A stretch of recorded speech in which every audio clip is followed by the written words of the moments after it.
নমস্কাৰ ছাত্ৰ ছাত্ৰীসকল, অন্য এটা ভিডিঅ'লৈ তোমালোকক স্বাগতম জনাইছোঁ। আগৰ ভিডিঅ'টোত আমি বৰ্গ সংখ্যাৰ বিষয়ে শিকিছিলোঁ। বৰ্গ সংখ্যানো কি বস্তু? অনুশীলনী 6A শিকিছিলোঁ। আজি আমি বৰ্গমূলৰ বিষয়ে শিকিম। বৰ্গমূলনো কি বস্তু? আজি আমি কি শিকিম? আজি আমি এটা নতুন কনচেপ্ট শিকিম, সেইটো হ'ল বৰ্গমূল। আমি কি শিকিছিলোঁ? আগৰ ক্লাছত শিকিছিলোঁ বৰ্গ সংখ্যা। যেনেকৈ বৰ্গ সংখ্যা বুলি ক'লে আমি কি ক'ম? যে দুটা একে সংখ্যা পূৰণ কৰিলে আমি যিটো পাম সেইটোক আমি কি বুলি ক'ম? এই 16টোক আমি কি বুলি কওঁ? বৰ্গ সংখ্যা বুলি ক'ম। কাৰণ সিহঁতক একে দুটা সংখ্যা দি পূৰণফল হিচাপে আমি প্ৰকাশ কৰিব পাৰোঁ। 4 পূৰণ 4 হ'লে 16। দুটা একে সংখ্যাৰ পূৰণফল হিচাপে সেই সংখ্যাটোক প্ৰকাশ কৰিব পাৰোঁ। গতিকে এইটোক কয় বৰ্গ সংখ্যা। 16টো কি হ'ল? বৰ্গ সংখ্যা। উল্টাকে 16ৰ বৰ্গমূল হ'ব 4। বুজি পালা না কথাটো? বৰ্গ সংখ্যাৰ বৰ্গমূল থাকে। তাৰমানে বৰ্গমূল মানে হ'ল কোনটো একে সংখ্যাৰ পূৰণফল কোনটো একে সংখ্যাৰ পূৰণফল হিচাপে সেই সংখ্যাটোক আমি প্ৰকাশ কৰিব পাৰোঁ, সেইটোকে কয় বৰ্গমূল। 16টোক কোনটো একে সংখ্যাৰ পূৰণফল হিচাপে প্ৰকাশ কৰিব পাৰোঁ? 4 পূৰণ 4। গতিকে 16ৰ বৰ্গমূল কি হ'ব? কিমান হ'ব? বৰ্গমূল কিমান হ'ব? 4। বুজি পালা? ঠিক তেনেকে 6 পূৰণ 6 সমান কিমান? 37। হয় নহয়? 6 পূৰণ 6 37। 37ৰ বৰ্গমূল কি হ'ব? 37ৰ বৰ্গমূল কি হ'ব? 37ৰ বৰ্গমূল হ'ব কি হ'ব? 6। কাৰণ 37ক 6 পূৰণ 6 হিচাপে আমি প্ৰকাশ কৰিব পাৰোঁ। 37 কেনেকৈ পাৰোঁ? 6 6 গুণ 37। গতিকে 37ৰ বৰ্গমূল কিমান হ'ব? 6 হ'ব। তোমালোকে কোৱাচোন 49ৰ বৰ্গমূল কিমান হ'ব? এতিয়া 49ৰ বৰ্গমূল কিমান হ'ব? কিমান হ'ব? 49টোক কেনেকৈ কৰিব পাৰিম? 7 7 গুণ 49 নহয়, দুটা একে সংখ্যাৰ পূৰণফল হিচাপে প্ৰকাশ কৰিব পাৰিম। 7 7 গুণ 49। গতিকে 49ৰ বৰ্গমূল কিমান হ'ব? 7। বুজি পালা? এই যে আমি লিখিছোঁ 16ৰ বৰ্গমূল, 37ৰ বৰ্গমূল, 49ৰ বৰ্গমূল, গণিতৰ ভাষাত বৰ্গমূলৰ এটা চিন এটা আছে। সেই চিনটোক কেনেকৈ লিখিম জানানে? এনেকৈ লিখোঁ আমি। এইটোক কি বুলি কওঁ? বৰ্গমূলৰ চিন। যেনেকৈ সেই বৰ্গমূলৰ ভিতৰত যদি আমি 16টো ৰাখি দিওঁ, তাৰমানে কিমান সুধিছে আমাক? 16ৰ বৰ্গমূল সুধিছে তাৰমানে। হয় নহয়? 16ৰ বৰ্গমূল কিমান হ'ব এতিয়া? আমাৰ 4। হয় নহয়? ঠিক তেনেকৈ ইয়াতে যদি এনেকৈ সোধে 37ৰ বৰ্গমূল, তাৰমানে আমি এনেকৈ গণিতৰ ভাষাত যদি লিখিব লগা হয়, এনেকৈ বৰ্গমূলৰ চিনটো দিম, 37টোৰ ভিতৰত দিম। তাৰমানে কি? 37ৰ বৰ্গমূল 6। বুজি পালা? বৰ্গমূল কি বস্তু? 49ৰ বৰ্গমূল 7। তাৰমানে বৰ্গমূলৰ চিনটো দিম, ভিতৰত 49 লিখি দিম। তাৰমানে 49ৰ বৰ্গমূল কিমান হ'ব? আমাৰ 7। বুজি পালানে? অৰ্থাৎ তুমি চোৱা, বৰ্গমূলৰ ভিতৰত আমি ধৰা 36টো 37ৰ বৰ্গমূল উলিয়াব লাগে। তাৰমানে 37টোক আমি কি কৰিব পাৰোঁ? 6 পূৰণ 6 হিচাপে কৰিব পাৰোঁ। যদি বৰ্গমূলৰ ভিতৰত যদি দুটা একে সংখ্যা থাকে পূৰণফল হিচাপে প্ৰকাশ কৰিব পাৰোঁ, সেই আমাৰ কি যায়? দুটাৰ ভিতৰত এটা লিখিব পাৰিম। বুজি পালানে কথাটো? 6 দুটাৰ সলনি বৰ্গমূল কি হ'ব? এটা 6 হ'ব। আমি অংক কৰিলে পিছত নিশ্চয় গম পাম।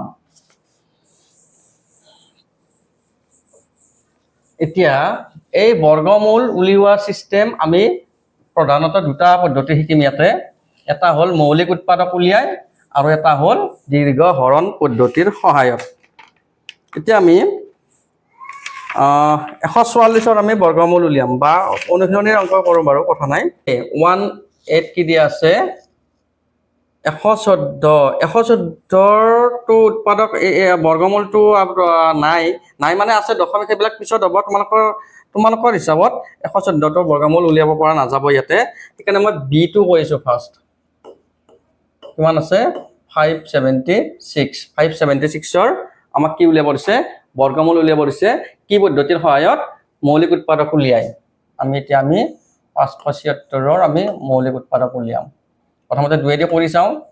2 দুগুণ 4, 5 4 1 17, 2 গুণ 16, আকৌ 1 পূৰণ 16 হ'ল 2 8 গুণ 16 আকৌ 2 দি যাব 2 গুণ 2 2 4 গুণ 8 2 4 গুণ 8 আকৌ 2 দি যাব 2 7 গুণ 14 2 2 গুণ 4 আকৌ যাব 2 দি কৰি থাকা তোমালোকে এনেকৈ 2 4 গুণ 72 আকৌ যাব চোৱা 2 18 গুণ 36 2 9 গুণ 18 আকৌ এবাৰ 3 দি যাব এতেকে আমি কি লিখিব পাৰিম এতেকে 576 মানে কিমান লিখিব পাৰিম আমি কেইটা 2 আছে 1 2 3 4 5 6 6টা 2 আছে 1 2 3 4 5 6টা 2 আৰু 2টা 3 আছে আছে নাই এতিয়া 576 ৰ বৰ্গমূল কিমান হ'ব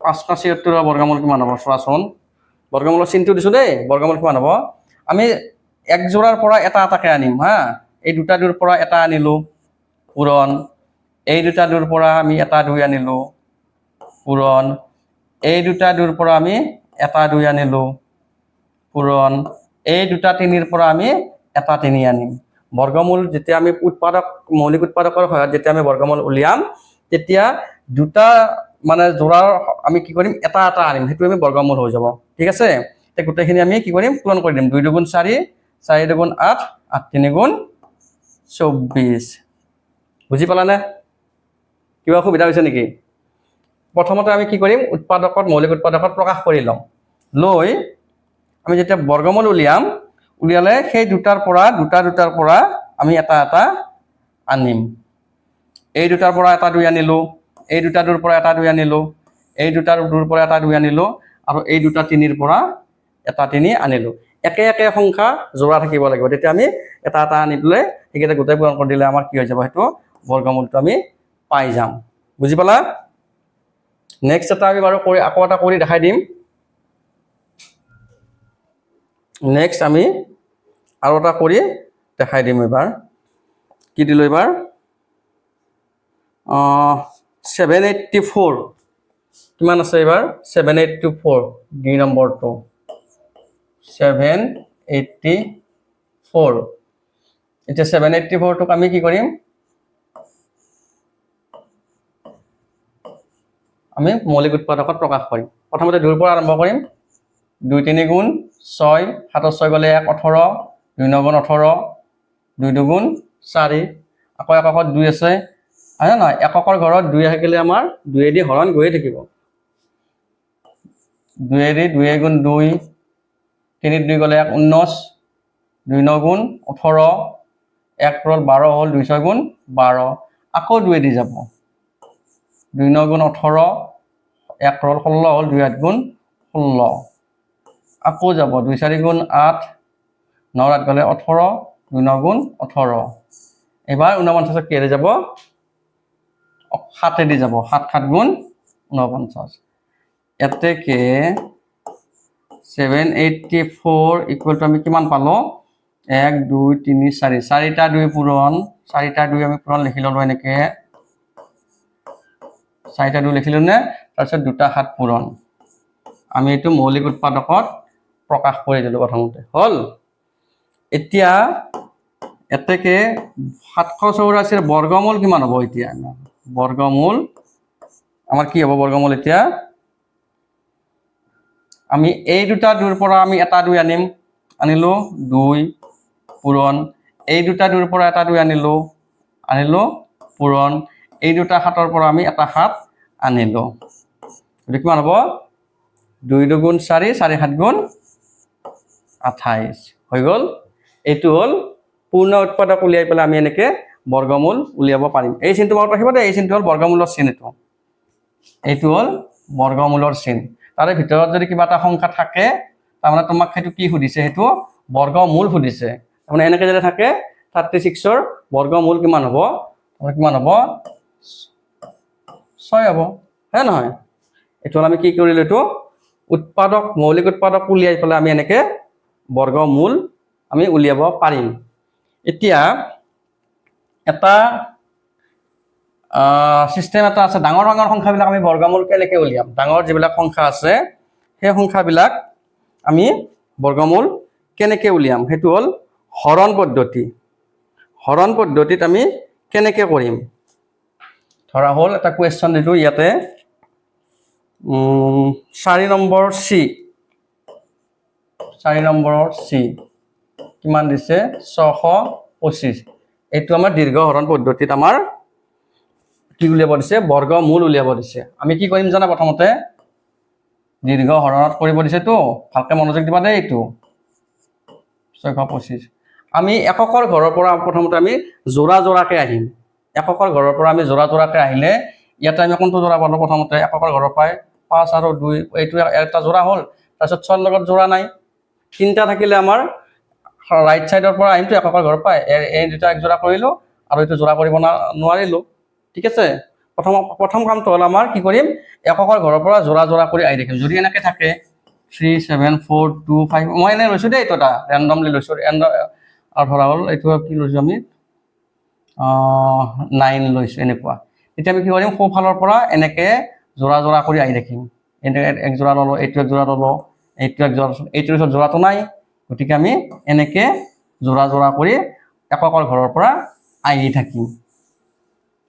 ইয়াতে 625ত আমাৰ সোঁফালৰ পৰা এক যোৰাই কৰিব পাৰিছোঁ, এক যোৰাত 2টা গুচি গ'ল আৰু প্লাছত 6 থাকিল। এইবাৰ আমি কি কৰিম, নেক্সট কি কৰিম চোৱা, ইয়াতে যিটো বাৰ দিয়া ইয়াতো সেইটো দিব লাগিব, যিটো দি হৰণ যোৱা মানে ভাজক যিটো দিয়া এই 12 আমি ভাগফলৰ সেইটোৱে দিব লাগিব। যেনেকৈ আমি ইয়াতে 2 দিলে ইয়াতো 2 দিব লাগিব, 2 2 গুণ 4, এতিয়া 6 আছে নাই, 6 যিহেতু আছে আমি কি কৰিম এটাই দিম, আমি 2 2 গুণ 4। তাৰমানে ইয়াতে বেলেগ বেলেগকৈ দিব নোৱাৰা, 2 3 গুণ 6 সেই হিচাপত দিব নোৱাৰা। ইয়াতে যিমান থাকে, যিমান দিয়া ভাজকত তাতে ভাগফলতো তুমি সিমানে দিব লাগিব, 2 2 গুণ 4, সেইটো মনত ৰাখিবা। কাৰণ 3 দিবই নোৱাৰোঁ আমি, 3 3 গুণ 9 হৈ যাব নহয়, গতিকে 9টো ডাঙৰ হৈ যাব, গতিকে আমি 2 2 গুণ 4 দিলোঁ। ঠিক আছে, তাৰপিছত আমি 6 4টো বিয়োগ কৰি দিলোঁ, 2 হ'ল। এতিয়া যেতিয়া আমি তলত নমাই আনিম তেতিয়া যোৰাটো কিন্তু একেলগে নামি আহিব। যদি যোৰা আহে তলত নামিব লগা অৱস্থা থাকে, সেই যোৰা গোটেইকেইটা নামি আহিব। যোৰাটোত কিমান আছে 25 আছে নহয়, একেলগে 25টো আমি তলত নমাই আনিব লাগিব। ঠিক আছে, এইবাৰ কি কৰিম, যিটো আমাৰ বাৰ গৈছে সেইটো মনত ৰাখিবা দেই, যিটো বাৰ গৈছে তাৰে 2 গুণ কৰিম প্ৰথমতে। ইয়াতে বাৰ কিমান গৈছিলে, 2 গৈছিলে, 2 2 গুণ তাৰে 2 গুণ হ'লে কিমান হ'ব 4 হ'ব। এইবাৰ ইয়াতে যিটো বাৰ দিয়া ইয়াতেও সেইটো বাৰ দিব লাগিব, আৰু এইটোৰ লগত এই গোটেইখিনি পূৰণ কৰিলে এই 225টো পাব লাগিব। এতিয়া কিমান হ'ল তোমালোকে অনুমান কৰি প্ৰথমতে চাব লাগিব। ইয়াতে যিহেতু 5 আছে, ইয়াতে যদি 5 দিওঁ, 5 গুণ 25 হ'ব পাৰে, আমি কৰি চাওঁ বাৰু। ইয়াতে যদি 5 দিওঁ, ইয়াতে 5 দিলে কিমান হৈ যাব, সেইটো 45 হৈ যাব না, বুজি পাইছা নাই। এইটোত যিটো বাৰ দিয়া ইয়াতেও সেইটো দিব লাগিব, লগতে এইটোৰ লগত, অকল এইটোৰ লগত দেই, এইটোৰ লগত এই গোটেইখিনি পূৰণ কৰিলে এইখিনি পাব লাগিব। এতিয়া আমি চোৱা, এতিয়া 3 দিলে ইয়াতো 3 দিম, 3 3 গুণ 9 হ'ব, ইয়াতে 5 হে আছে, গতিকে 3 দিলে নহ'ব।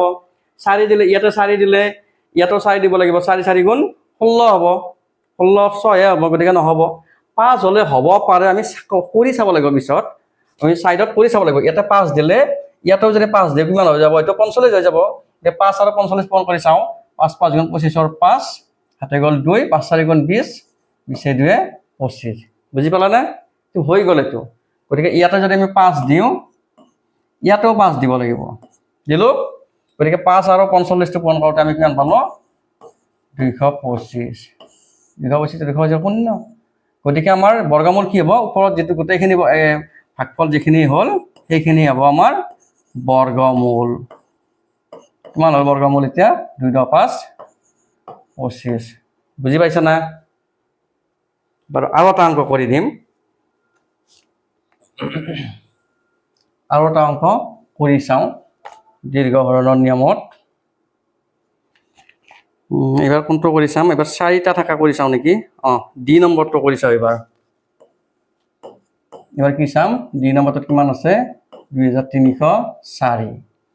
আমি কি কৰিম 2304 4 এটা হেৰিৰ পৰা সেইফালৰ পৰা আমি জোৰা জোৰা কৰি চিন দিম ইয়াতে আমি 2 জোৰা কৰিব পাৰিছো হয়নে নহয় এবাৰ আমি চাম 2 2 4 বেছি আছে 3 3 9 4 4 16 5 5 25 5 5 25 হৈ যাব বেছি হৈ যাব ন গতিকে আমি ইয়াতে 4 বাদ দিম 4 4 16 ঠিক আছে না এইটো স্টেপ বুজি পালা প্ৰথমত যেটো হেৰি আছে জোৰা আছে সেই জোৰাটো বা যেটো থাকে আৰু হেতুক আমি একে একে সংখ্যাৰে আমি পূৰণ কৰিব লাগিব 4 4 16 23 ৰ পৰা 16 গলে কিমান থাকিল 7 থাকিল 13 6 গলে 7 আৰু ইফালে 1 হ'ল না এবাৰ আমি কি কৰিম এই জোৰাটো নমাই আনিম একেলগে জোৰাটো নমাই আনিম কি হ'ব একেলগে হ'ব এনেকৈ এইবাৰ চোৱা ইয়াতে কি হ'ল 4 বাৰ দিলো 4 হলে তাৰে 2 গুণ কিমান হ'ব 8 তাৰে 2 গুণ কিমান হ'ব 8 এতিয়া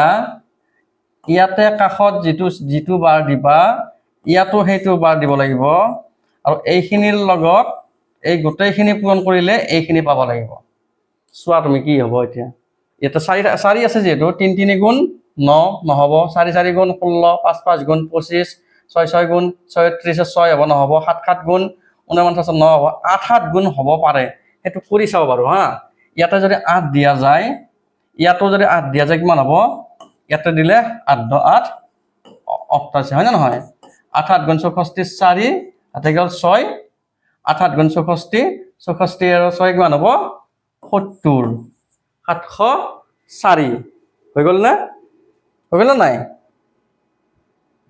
ইয়াতে যদি এবাৰ আমি কি কৰো 8 দিম ইয়াতো আমি কি দিব লাগিব 8 দিব লাগিব দিলে এটা 8 আৰু 88 যদি আমি পূৰণ কৰি দিও কিমান হ'ব 704 পাই যাম না 8 8 গুণ 64 4 আতে গল 6 8 8 গুণ 64 64 আছে আৰু 6 কিমান হ'ব 70 গতিকে আমাৰ বৰ্গমূল কিমান হ'ব হেতেকে বৰ্গমূল হ'ব কিমান 48 বুজি পাইছা না প্ৰথম কথা আমি কি কৰিম জোৰা জোৰা কৰি লম জোৰা জোৰা কৰি লৈ প্ৰথম যেটো আছে জোৰা বা অজোৰ যেটো আছে হেতুক আমি হৰণ কৰিম হৰণ কৰিলে বাটটো কিন্তু একে দিব লাগিব এটো জানে ইয়াতে 4 4 গুণ 16 হৈছে 5 5 গুণ কিমান হ'ব 25 বেছি হৈ যাব ন গতিকে আমি সেই হৰণৰ নিয়মে খালি বাৰটো একে দিব লাগিব ইয়াতে যেটো বাৰ দিও ইয়াতে হেতু বাৰ দিব লাগিব দিয়াৰ পিছত আমি বিয়োগ কৰিলো বিয়োগ কৰাৰ পিছত এই জোৰাটো একেলগে নামি আহিব নামি অহাৰ পিছত আমি কি কৰিম ইয়াতে যেটো বাৰ দিম ইয়াতো হেতু বাৰ দিব লাগিব আৰু এইটোৰ লগত এই গোটাইখিনি পূৰণ কৰিলে হেতু পাব লাগিব এইটো কেইবাৰমান প্ৰেক্টিস কৰিলে এইটো অংক অতি সহজতে কৰিব পৰা যাব গতিকে বৰ্গমূল উলিওৱা আজি মই দুটা পদ্ধতি কৰিলো এটা হল মৌলিক উৎপাদক এটা হল দীৰ্ঘ হৰণ বাকিখিনি আমি বৰ্গমূলৰ বাকিখিনি আমি পিছৰ ক্লাছত কৰিম ধন্যবাদ